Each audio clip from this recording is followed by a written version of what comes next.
Hi, everybody. Welcome back.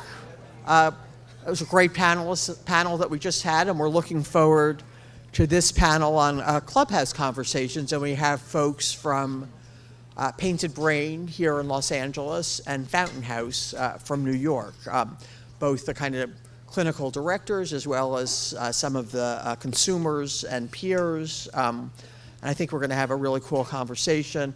I'd like everybody to say like a brief sentence or two about themselves. Ralph?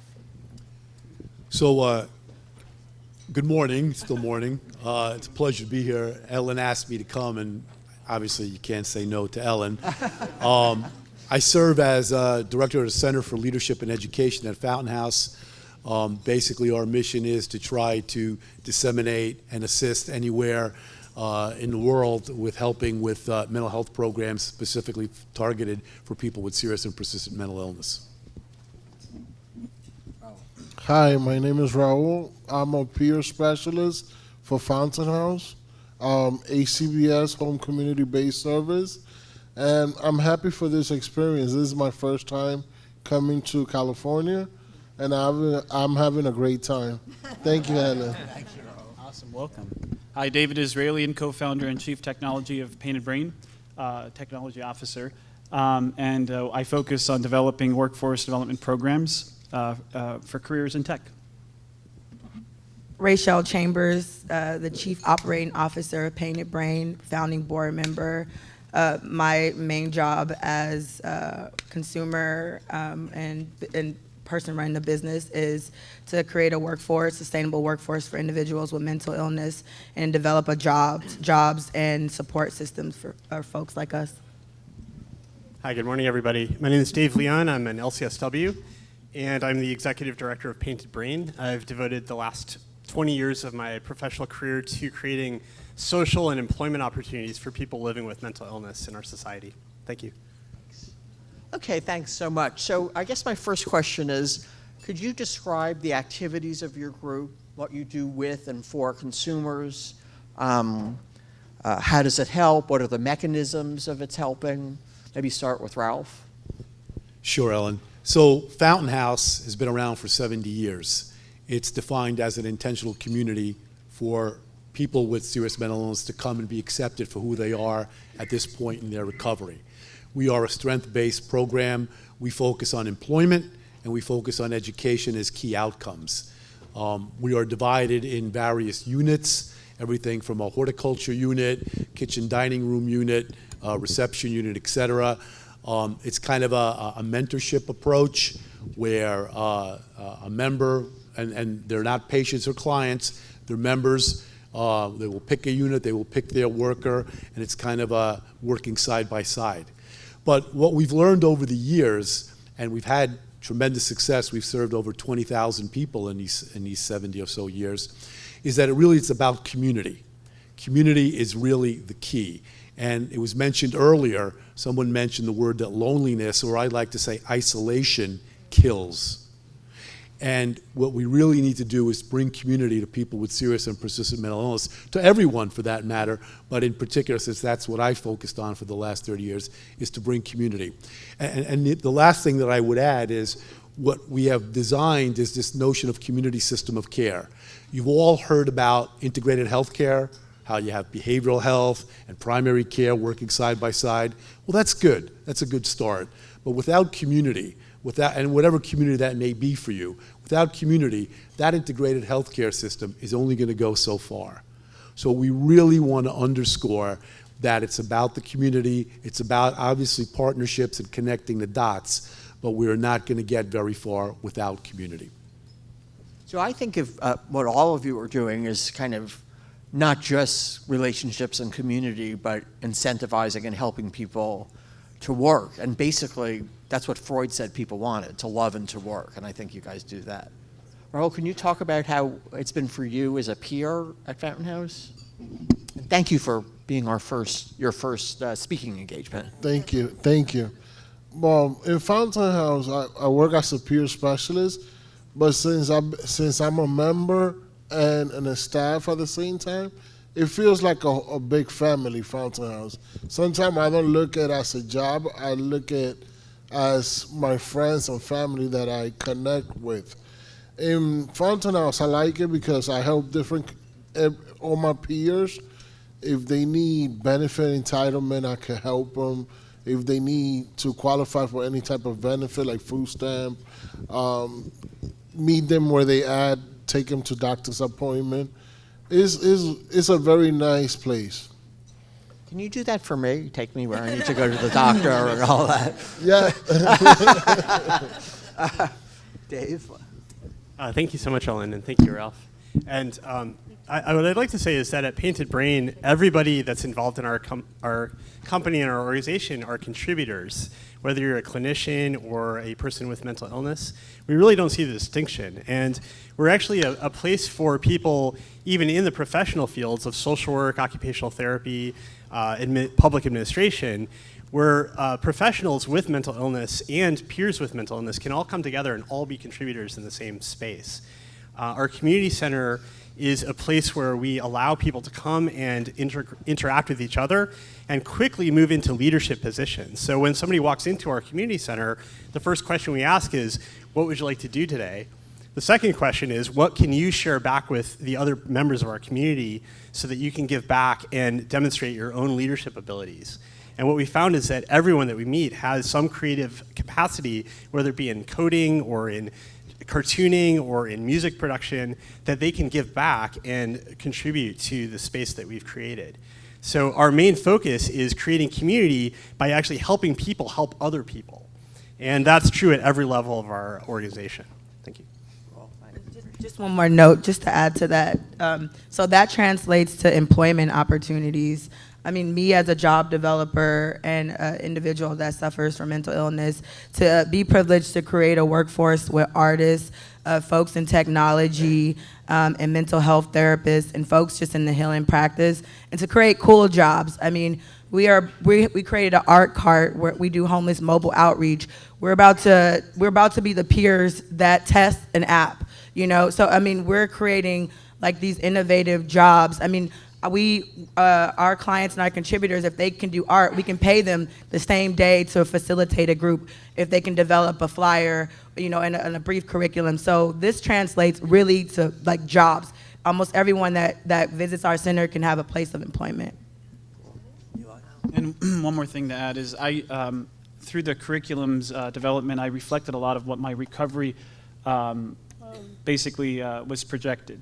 And so I would say that most boot camps that you guys may have heard of, like coding boot camps, individuals that come together, they create community within that boot camp. And a lot of it's really expensive. I'm not sure if you guys are familiar with, but some of them are available on meetup.com, and that's, okay, some of them are available, it's a lot of difference, huh?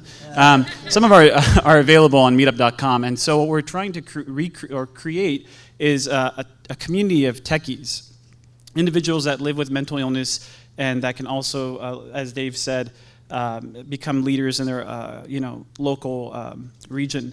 And so in that sense, we're empowering them through employment, because what better than to employ somebody and give them a purpose, right? And so what happens in most of these facilities that I've been as a consumer is I haven't really seen a computer, I haven't seen a laptop so that I can actually code. I've used paper and a pencil, and that obviously doesn't render. So I have to sit there and use my hallucination powers, my powers of hallucinating, to actually see what I've coded. But just as an example, that's just been my way of coping with my own mental illness. And so if anybody's guessing, I live with schizophrenia, not that it looks like it, but but that's also another stigma. Like, I've walked into Social Security office when I was, going through my own recovery, and they said, "You don't look mentally ill." I said, well, what do you want me to look like? They're like, you got to look a little more shaggy and then walk in and, maybe in your PJs. I said, well, great. I'll come in there with my PJs and you guys will accept me. But, so I did that one time, just once. I walked in, I flipped my glasses so the lens was out, and and I put it against, it was just weird, and my hair was just all disheveled, and I said, I'm sick. Help. They're like, and the woman said, you look a little too made up. And I'm like, well, what do you want? You got the PJs, I got the hair, I got the glasses all upside, But anyway, so Technology. In short.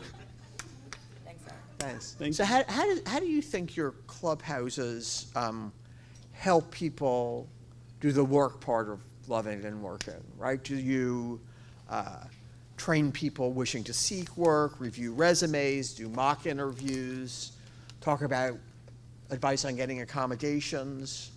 How does that work with your groups?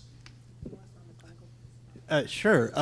Well, I think that it's really important that we all recognize that the political and economic system that we all live in is not geared towards the workers. It's geared towards the corporations and things like that. And so there's really an insanity to the world that we're trying to employ ourselves in. What we tried to do at Painted Brain is actually kind of turn the work model upside down by thinking about how to employ people based on their own strengths and inherent abilities, as opposed to trying to get them to slot into an existing job opportunity that's out there in the world. And so what we do is give people the opportunity to actually develop leadership skills and an ability to give back and feel like they're a part of something as a first step towards possibly re-entering the real working world, the so-called real working world. But what we're also trying to do very simultaneously is grow as an organization so that we can provide full-time and part-time employment for people based on their creative abilities and inherent skills, as opposed to trying to get them to slot into existing skills. Thank Dave, you're growing a lot as well. You want to say a little bit about that? I'm sorry. Growing. Yes, yes, we've grown quite a bit. We have been operating since 2004, when I started a magazine at D.D. Hirsch with a group of, at the time, people that were my clients as a social worker. And we came together as a community and developed a really creative magazine called The Painted Brain, which brought together people from other agencies as well. Immediately, that illustrated to me that there's a breakdown in our system in Los Angeles, that people getting services at different mental health agencies need to find each other but have no mechanism to do that. And so the magazine and our project has been a way to do that. So jump forward 12 years, we became a nonprofit in 2017, and we have expanded dramatically by running groups in the arts all over the system, at housing facilities, at drop-in centers for homeless youth, at psychiatric facilities, even locked psychiatric units. And all of this creates a bigger sense of community and an opportunity for people from other parts of Los Angeles to feel like a part of the Painted Brain community overall. And much more recently, just in December, we were honored with the invitation to become the clinical team at a house in South Los Angeles for women accused of a felony but considered by the court system to be incompetent to stand trial. So in addition to being the executive director of Painted Brain, I'm also the clinical director for Providence House, which is a house in South LA for women in this category. And we're actively trying to promote the idea of community in that microcosm of the house to help people grow and redevelop their skills and their ability to gain competence and be effective in the world. And I was actually late this morning because I had to go and defend one of my own clients at this house in court just about 2 hours ago. So thank you. Can I just add to that, just the two things, the accommodations, just because I'm a public administrator in the workforce. So the examples of accommodations that so we're a new company, but that we have implemented to date is most of us, including myself, get in-house consultation with the occupational therapist. So helping me with time management, conflict resolutions. Most of the executive team and staff has access to that. Case management. Also, when folks are going through potentially a psychotic breakout or need to take a step away from work, we have an internal work stoppage plan that supports the folks where they can go take go get their medical leave, and we'll find, typically we will, and to date we found employment back for any folks that have had to take a leave of absence. So we have a workplace unlike other places, where you can tell your boss, I'm having a breakdown today, I can't come to work, I'm seeing things, and we're gonna be like, okay, we're not gonna say the first thing you're on drugs, we're gonna be like, how can we support you? Do you need some time off? Let me accommodate.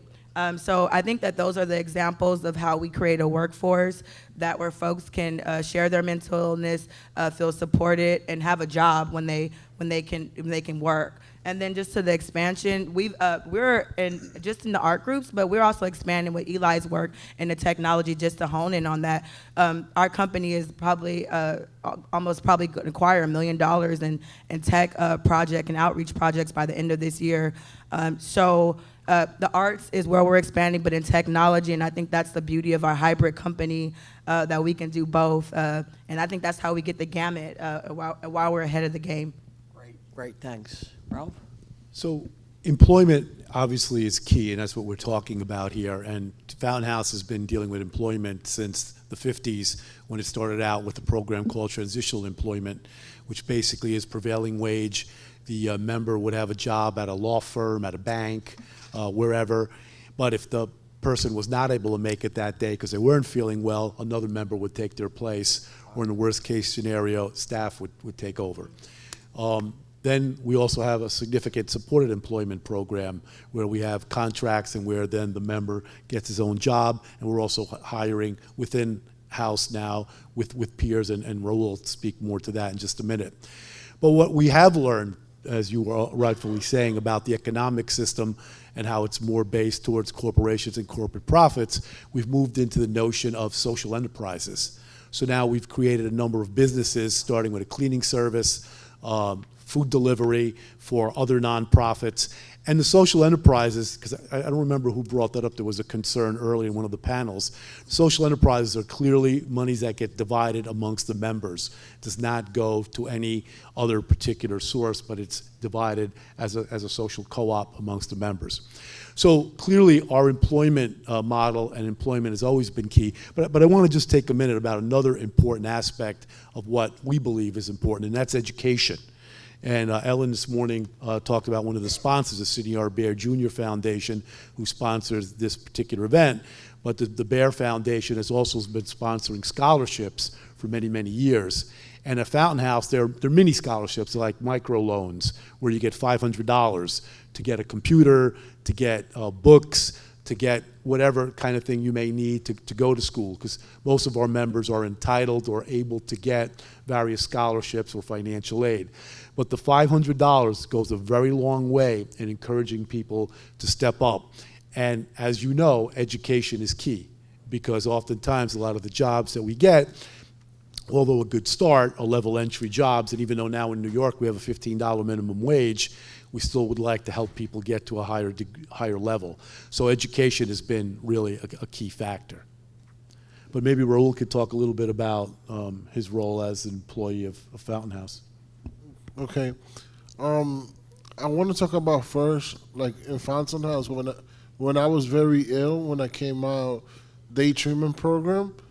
I like the program that Fountain House have that is transitional employment, that is from 6 to 9 months.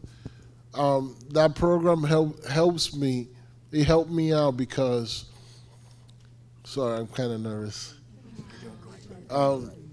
It helps me out because I was out of a job for 3 years, so it gave me the courage to go back working, because in case if I got sick, a staff could help me to cover my job position, and it gave me the boost to go back into the real world to get a job.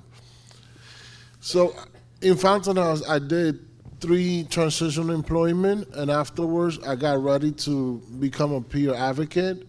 And since I've been a peer advocate, it has helped me work with members and help them in their goals. The good things about a Fountain House, that in the peer specialist position that I have, you only work 15 hours a week.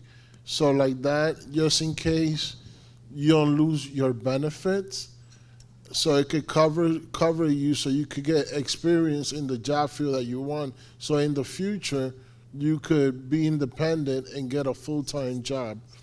So that helped me a lot, and also it gave me time so I could attend school, so I could get a graduation for college, to get a college degree. So like that, I'm well prepared when I'm ready to get off from benefits, so it can help me out a lot.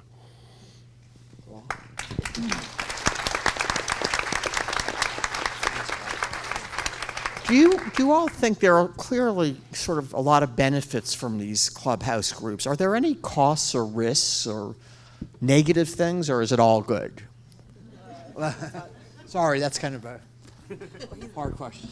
You want to go first because you're older time. I mean, We got new risks, but you probably got you guys. I mean, obviously, we're not perfect. I don't think anybody would say we're perfect. But when you think about what are programs for people with serious mental illness, I mean, the way I always think about it, any other illness, you have a beacon where you go to, right? You have one disease, you go there, another disease, you go there. But for people with serious mental illness, usually it's a lifelong disease. Where do you go? I mean, hospitals, you may have the best hospitals, but hospitals are only there for that very short period of time. So where do you go for the long term? And I believe programs like Clubhouses provide that community, and obviously each clubhouse is different, right? There's going to be pros and cons depending on the leadership, depending on the membership, but at least there's an opportunity for people to go there. And what I always say, a clubhouse, again, is only as good as its membership. You walk into a clubhouse, you know the minute you walk through the door whether it's a good one. Because if there's that electric feeling and a lot of stuff going on, you know you're in a good place. If everybody's just sitting around kind of moping, then you know that's not the place you want to be. Like, going with Dr. Aquila was saying, like, I don't want to mention other clubhouses, but before I was going to join a clubhouse, I had the experience that I went, and I saw people only spending the time smoking cigarettes and drinking coffee. And to me, I didn't want that to happen. So when I got into Fountain House, I saw different opportunity that you could do, like go back to school, work. If you like doing construction, they have a workshop that you could do building cabinets, and so that inspired me to be more active. And also they have a youth population, so in the youth you could contact with different youth, go to different events, and being in Fountain House in the education unit, I saw that there's different opportunity. And also, if you need help, like with writing or any type of skills that you need, they have patience and time to help you in any goal that you want to reach. So they're very supportive. So actually, when I was at law school at Yale, I worked for Yale Legal Services each summer, and the head of the clinic used to say that Yale Legal Services was the most supportive, sheltered workshop in the state. So, any thoughts, Eli, about negatives? Well, I mean, honestly, I'd rather have Rayshell because she's an administrator. Okay. And so. No, it's. I mean, you have a lot more. Well, just from a policy and procedure perspective, I think one of the challenges, maybe not so negatives, is just be able to create a workforce that can consistently flow. I mean, because the community is all great in creating jobs, but creating that supportive workforce and being able to meet contract obligations when you are working with folks who are, and myself, who are managing their depression and anxiety. So I think there's some risk, and then also there's more positive. I don't know how many are there risks. Well, I would say that just from a slightly different perspective, one of the challenges is that when we create a really safe community environment, the environment itself becomes the primary thing that we need to protect. And sometimes, unfortunately, that becomes the thing that we need to protect over the individual in the space. Obviously, we honor and protect everyone that comes into our space, but if we have a contributor that comes in and is creating an unsafe environment for others, or is using language that is maybe verbally abusive to others, we want to honor that person and support him or her, while also respecting that we need to maintain the safety of the environment. And unfortunately, sometimes that means that we have to talk to that person individually and refer that person back to their own treatment team and have them leave our community for a period of time in order to get stabilized, which is really a kind of an interesting contradiction. The Painted Brain exists as an adjunct to the public mental health system, so we're providing something that isn't provided elsewhere. But in order to do that, we also have to have some level of standards within our space to create that safe, supportive, and welcoming environment so that everyone that comes in is welcomed and feeling like it's a supportive environment for them. But is that really different than any other place? I mean, if Not at all. any club, I mean, people get out of line. I mean, it's not. So I mean, yes, I guess it's one of the unpleasant things we do, but I don't know if I would classify it as negative. Well, thank you for validating really it. good. Well, because that's why I said you're an old timer, because I mean we're challenging. Well, we're dealing with that because the community, we're trying to protect the community and not become. I support AA, but that's not what we are, and so I appreciate you saying that, because from an HR perspective, it gets to me when we're at our clubhouse, our community center, and so I appreciate that. I'd also like to ask, especially the peers here, do peers have a special role in your group? What is it? Are they specially changed? What are the benefits to peers in the work employment context? Special challenges? Do people respond more favorably to connecting with peers and with mental health professionals? So just that peer space, what are your thoughts about that? The position as a peer, we have the title as a peer, but we really work more as a case manager, because we do the same work as a regular staff, but with a different position.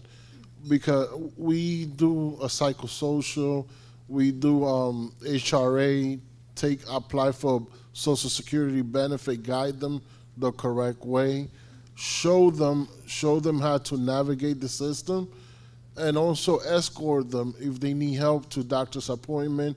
If a member, like a situation, sometimes I have members that are illiterate, they don't know how to read or write. So I have to help them, read for them, and explain everything in detail in a level that they could understand. The challenging about it is how you create boundaries, because a lot of people that you connect with, they see you as your friend, and they will try to call you at different time of the hours when they have things going on. So you have to find boundaries so you don't burn yourself out, and have a nice relationship with a member. So with peers, I mean, I think thank you. We lead by, it's so awkward, but there it is. We lead by example. And so for myself as a consumer, I try to indirectly support individuals as a role model, but not really directly say, hey, I'm your mentor, right? Because that also carries a negative connotation, like I am above you, you are below, and follow. And so what I love is that, setting up the whole tech workshops, it's an inclusive model. So when people walk in, they feel like they get enticed to join because they see computers, they see technology, they see others engaged, and it sort of sparks that interest. And in that process, we then we spot their strengths, and then later we'll create a job out of that, right? And so one thing I forgot to mention, which is really important, is we've created a peer technical leadership program that we want to have certified by DMH and recognized really by them, because this is the peer tech movement. And we're very thankful to Karis Myrick, who is really supporting us and developing this and expanding in this area. So thank you so much. If we can give her a round of applause. Yeah. LA's changing the landscape. So we're really excited, and we've definitely seen a huge spike in our own development and growth. And that's great due to Dave Leon's work and Rayshell's and mine and Elyn, Sachs, and everybody here. I mean, we've assembled, and I've really used the example, which I don't want to sound cheesy about this, but you've seen X-Men, you've seen all the, those, and it's cheesy. Let's just admit it's cheesy, but we love it, right? There's a superpowers, and I do believe that Stan Lee, when writing, he really was reflecting on the characters that's really was specifying a particular mental illness, right? And so in that sense, what we're doing is we're really spotting these individuals in their silo and bring him forth, like Xavier, like he's using his mind as an empath to draw in these people. And so that's really what the Painted Brain is becoming. It's a hub for individuals. It's the X Academy, right? And so, and so we really believe that. And so in that process, we're creating purpose for them or allowing them to show us what purpose they have for us. And we're excited. And again, if you guys are here from DMH, DHS, please recognize that certificate. So maybe we should open it up to questions at this point. Or did anyone have anything they wanted to say? Actually, Wait, just one last thought, that I think that one of the things that I found really interesting as a social worker within our program, we bring in 6 to 12 social work interns and occupational therapy interns every year. And the number of interns that come to us interviewing for a position within our program, because of the fact that we're a space where mental health is honestly acknowledged among our team, is very dramatic. And we hear a lot of people that come to us for an internship saying, I want to work with you guys because it's okay to be a person with a mental illness and be a social worker at the same time. And so I think we really need to kind of look at the question of what exactly is a peer and who gets to hold that position of being a peer leader in our society. And I think that when you think about it, like a gay and lesbian center, it would be ridiculous for a gay and lesbian center to employ only straight therapists and counselors. But in the mental health system, there's really no mental health treatment center that is employing specifically clinicians and psychiatrists that also identify with mental illness. So I think that we're trying to create the movement towards becoming that. Do you think clubhouses have any role or effect on decreasing stigma? Just coming off of what you're saying. Absolutely, absolutely. I think that the unfortunate assumption that a lot of people make when they hear the word schizophrenia, not in this room, but people that are in the general population, quickly imagine somebody that's living on the street, yelling at themselves, yelling at random people.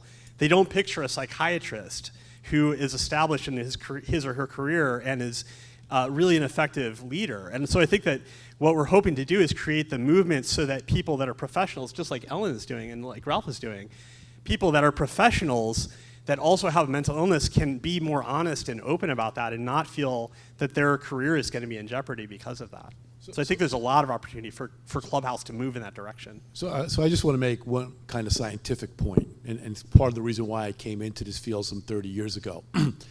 When I heard the term, when I started learning about schizophrenia, I'm trained as a psychiatrist, I was told back then that it was basically a dead-end disease, that people could not succeed. And I challenge anyone, anywhere in this room, outside this room, to show me an instrument that can prove how far someone with schizophrenia can go. We have no current technology to determine how far one diagnosed with schizophrenia can go. And I think that is really an important point when we think about stigma. You know, bipolar, we have people of all kinds that make success, that have become running companies, et cetera, right? But schizophrenia, we don't have the role models. And part of that is because of the stigma that currently exists. So there's another program called the Bear Reintegration Scholarships, which is nationwide. We currently have 3 medical students from 3 top medical universities. But because of the stigma, I can't get people to come out. We give them the money, we pay even the full scholarship. And we've given out hundreds of scholarships over the years, but because of the stigma, we can't get folks to come out. And I believe that if we could get folks to come out and talk about their success, we'd be able to go so much further. That's what so the Clubhouse model does that. I mean, I'm a public administrator. I'm an African-American woman. And being a part of Painted Brain and with Dave and Eli's work, I'm proud, not proud, but I'm proud because of how far I've come to say that I've been hospitalized. You know, I'm a victim of trauma. You know, I went all the way to school. My whole life is now to work towards the betterment of our society. But yeah, was I hospitalized? Did I lose a sister to suicide and overdose? Did I have to get up and go to work the next day? So the Clubhouse model also for what we're doing at Painted Brain is also focusing on the Clubhouse model for professionals like us. Like we got a grant from Cal MHSA to do just that, to start bringing professionals who were in the closet. I mean, you know, for a number of reasons. And, you know, and I've been able to get folks, you know, folks have been coming up to me, professors, you know, doctors, you know, researchers, and saying, Rayshell, from you and Painted Brain, I can talk about my depression. So I think that the Clubhouse model is profound, ahead of its time, because it's creating a movement for even just professionals too. And all of us are professionals, but folks who identify as professionals. Looks like questions. Yeah, we want to take questions. Hi. Thanks, everyone, for being here today. I really appreciate you sharing your truths. It's powerful. My name's Julie Strickland. I represent NAMI, the National Alliance of Mental Illness, San Gabriel Valley. I'm the chair of advocacy. But more importantly, I'm the mother of a son who suffers from mental illness. So I'm wondering, you know, he's a programmer. He would love to get involved in Painted Brain. Does he just show up? Is there an application? Talk to me. Talk to me. Okay, we'll talk. Thank you. So just to clarify that, I think we get this question quite a bit. Our community center is open 3 days a week, 12 to 4, Monday, Wednesday, Friday. To get involved, just show up. There's no intake process. We're low barrier. We want to get people involved as quickly as possible and want to identify their strengths as quickly as possible. Anytime we're open, just come on in. Yeah, we're in a rush. We also operate our administrative office in the downtown, in the row, in downtown Alpha Alameda. And that is a space where, do we want people to show up there? Well, if they want to, well, if people show up, they'll get redirected. Yeah, if you want to go there. Don't go there. If you want to go there first, if you're downtown, just check that place out. They'll send you And to we've the other also office. expanded to Antelope Valley. Oh, yeah, for everywhere. My name is Sandra. I work at D.D. Hirsch. You guys are my heroes, so thank you for being there. I had a question about, it's kind of related to the last panel as well, both in between. Tweets, you know, like that Twitter forum has kind of made everybody both public and private at the same time.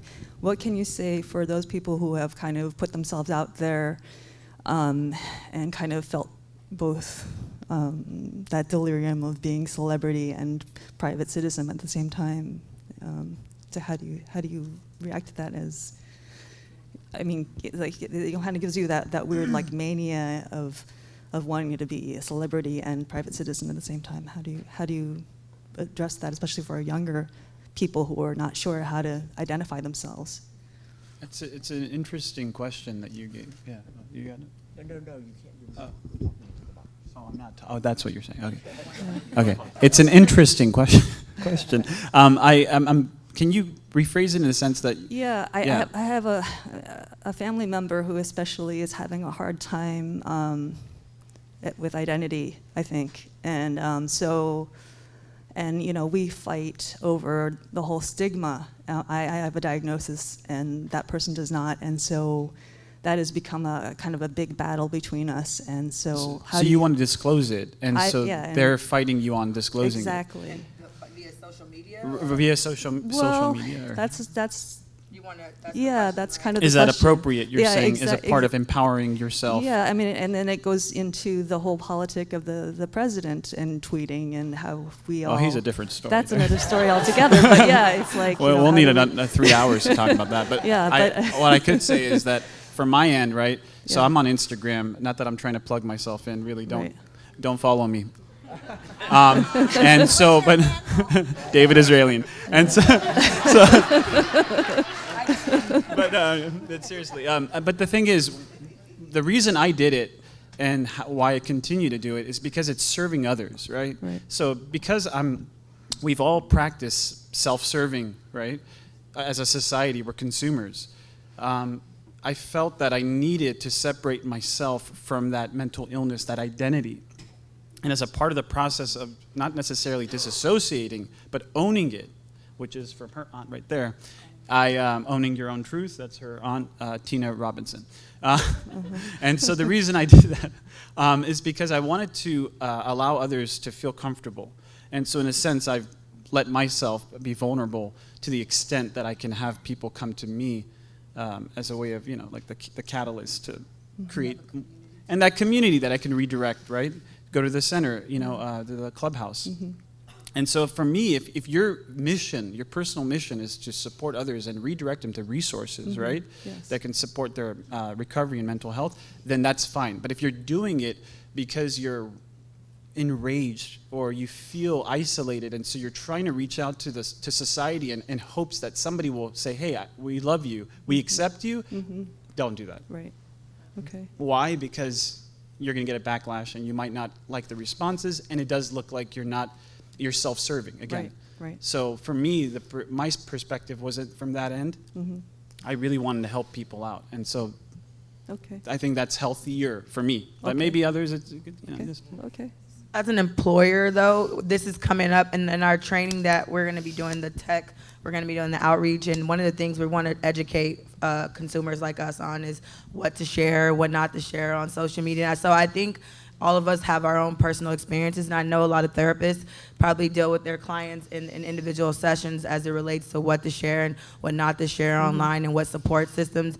I'd say, like, for me, as someone that suffers from mental health issues, I used to really like Facebook and social media, and I'm an advocate. I mean, we started an organization, a social justice advocate. I'm a woman, you know, so, and I'm queer. So, but is that the place all the time to go online for me? No, at some point it was making me depressed. I'd get online and see people's stories and people and their couples, and I'm like, my life sucks. And you know, even though I'm doing all this great work, and I got therapists around me, everybody around me, but like, I mean, I get online and get straight up depressed. So I think that the conversation definitely needs to keep going. I mean, we're going to be developing, you know, evidence-based or clinical-based interventions to support peers on how to navigate their own individual way of going online. But it's definitely, so for me, I have to like kind of have a balance because I will get depressed. Yeah. Thank you. Thank you. Hi, my name is Joelle Murray. I'm a peer specialist. And my question is more for Raul, but also if anyone else wants to answer. So I was wondering, Raul, how do you feel that your employer kind of supports you avoiding burnout and supports you in establishing boundaries in your job? And for Robert, yeah, okay, I just want to make sure I got the name right. For Robert and anyone else at Painted Brain, how do you feel you promote boundaries and avoiding burnout at the Clubhouse? Like, for me, the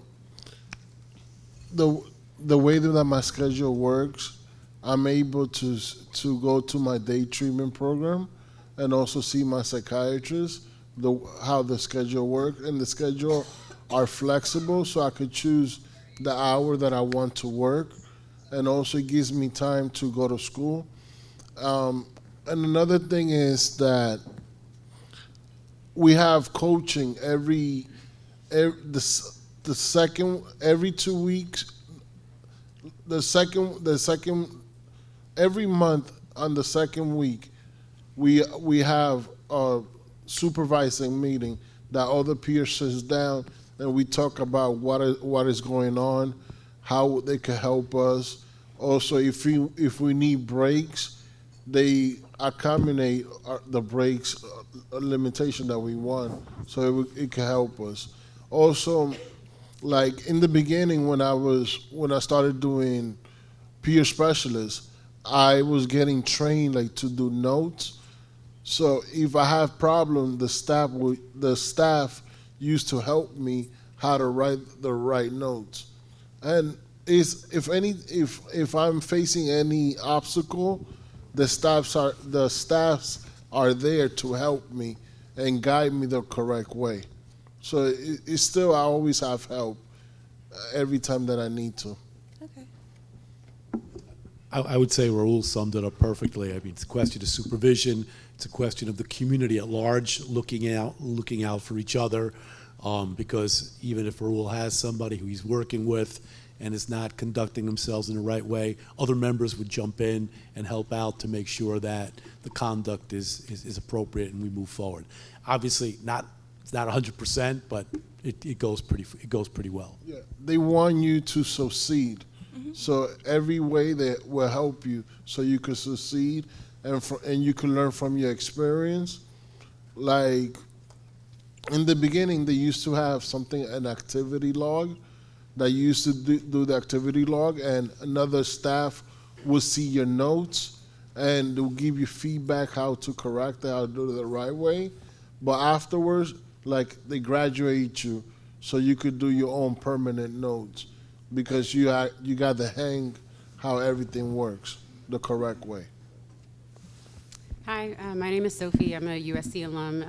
I'm here I was actually supposed to be up there a couple years ago. This is more of a comment and a question for all of you. One thing that I noticed as you're all speaking, as an African-American woman from Inglewood, went to USC when it was still considered South Central. how do you reconcile for cultural sensitivities in terms of, like, I hear a lot of people saying mental illness. She said mental health issues.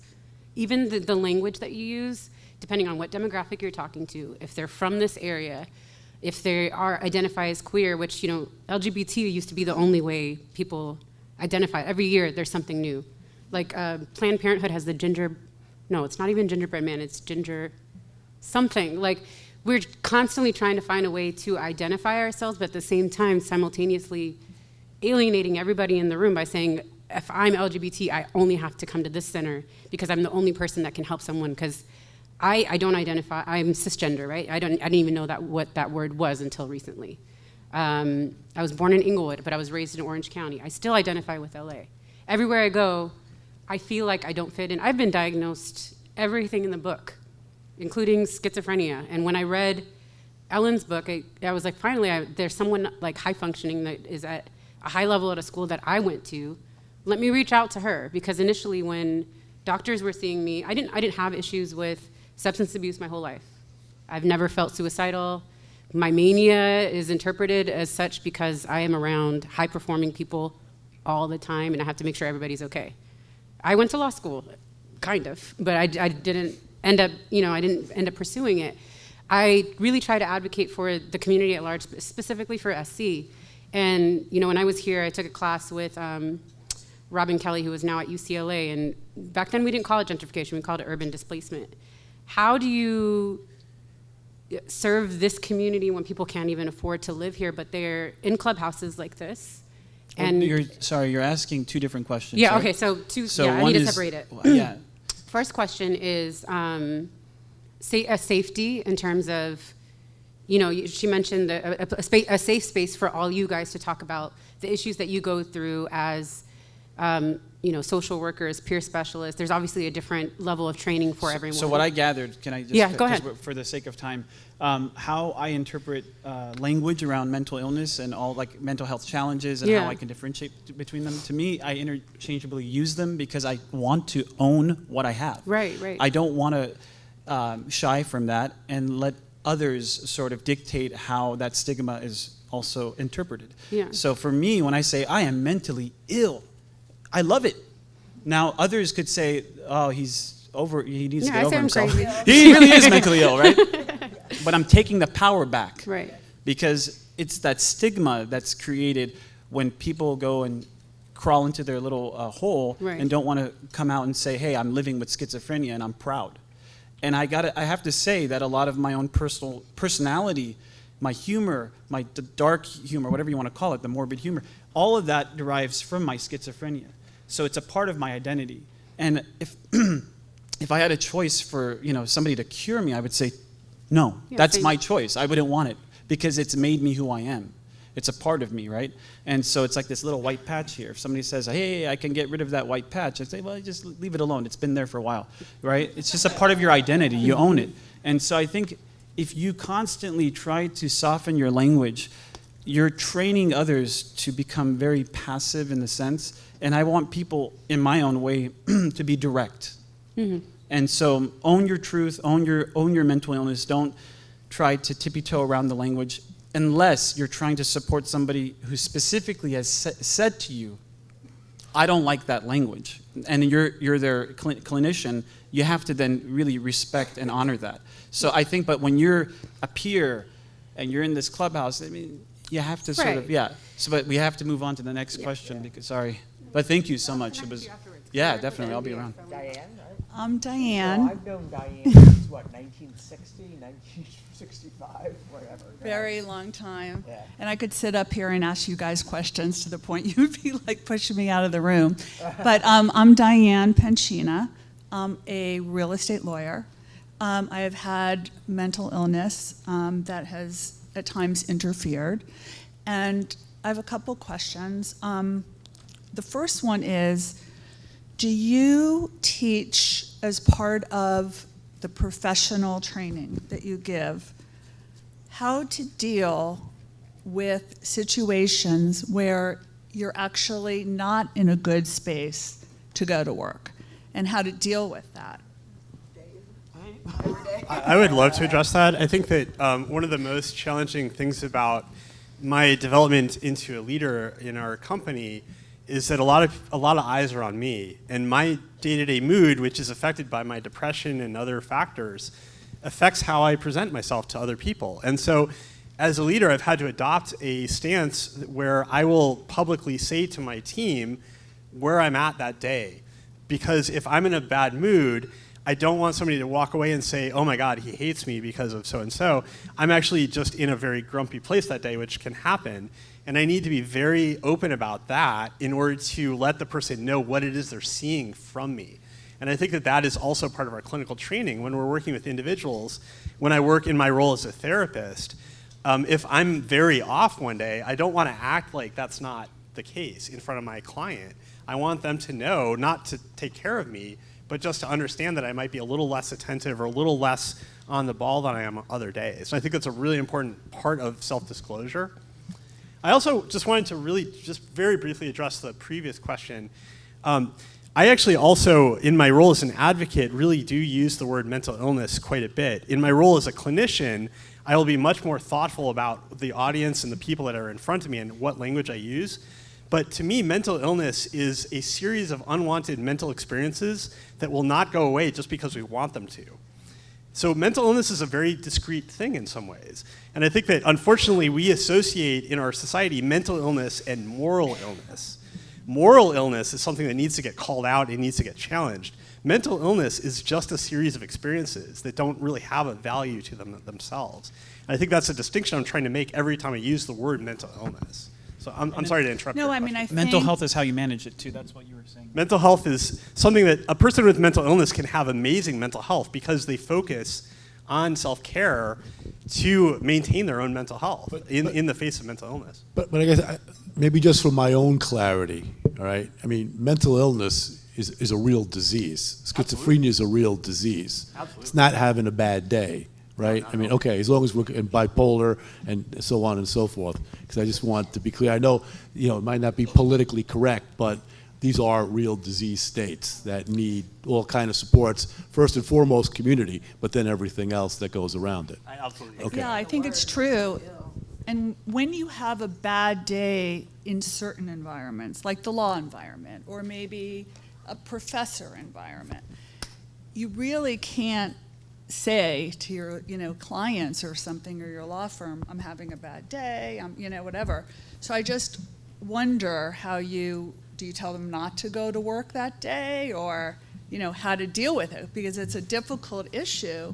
And this is related to my other question, which was, do you find that success and feeling that you can accomplish things just by virtue of what you're doing, the training, learning computers, helps reduce some of the symptoms maybe because of the positive internal reinforcement of who you are?